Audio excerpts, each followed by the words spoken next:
చిన్న సినిమాల రిలీజ్ గురించి ఏ ఒక్క స్టార్ హీరో కావచ్చు, ఏ ఒక్క ప్రొడ్యూసర్ కావచ్చు, ఏ ఛాంబర్ నుంచి అయినా ఏ ఒక్కరైనా మీరు సపోర్ట్ చేశారా సార్?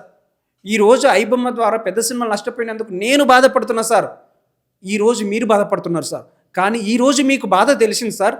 చిన్న సినిమాలు రిలీజ్ కానటువంటి ప్రతి డైరెక్టర్, ప్రొడ్యూసర్, హీరోలు, యాక్టర్స్, కెమెరామెన్లు, టెక్నీషియన్లు, దానికి పెట్టిన ఫైనాన్సర్లు చిన్న సినిమా అనే ఒక సినిమా పిచ్చితోటి ఊర్లో ఉన్నటువంటి ఆస్తులు మొత్తం అమ్ముకొస్తాను, ఇండ్లు, పొలాలు, ఎన్నో ఆర్థిక సమస్యలు తీసుకొచ్చి సినిమాలు కంప్లీట్ చేసినటువంటి సినిమాలకి థియేటర్లు లేక, రిలీజ్ కాలేక, ఎలాంటి పెద్ద స్టార్లతోటి కావచ్చు, పెద్ద డిపార్ట్మెంట్లో ఉన్నటువంటి ఉన్నటువంటి ఎలాంటి వారి చోటు కూడా చిన్న సినిమాలకు రిలీజ్కు నోచుకోలేనటువంటి యొక్క బాధ కూడా ఇదే విధంగా ఉంటుందని చెప్పేసి నేను మీకు రిక్వెస్ట్ చేసుకొని ఈ యొక్క మెసేజ్ మా చిన్న సినిమాల బాధ కూడా మీకు తెలియాలని చెప్పేసి నేను కోరుకుంటున్నాను. కానీ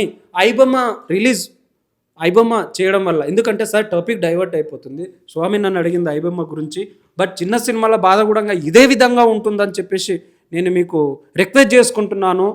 ఆ బాధ కూడా ఆల్ తెలంగాణ పీపుల్స్ కావచ్చు, ప్రొడ్యూసర్ కౌన్సిలింగ్ కావచ్చు, డైరెక్షన్ డిపార్ట్మెంట్ కావచ్చు, స్టార్ హీరోలకు కావచ్చు, ఎవరికైనా ఇదాన్ని కూడా బాధపడాలి. మీరు కూడా చిన్న సినిమా కళాకారులను అందరినీ కూడా మీరు సపోర్ట్ చేయాలి. ఈరోజు బాధ మీకు తెలిసినట్టు మా బాధ మేము ఎన్నో సంవత్సరాల నుంచి చిన్న సినిమాల బాధ ఉంటుంది.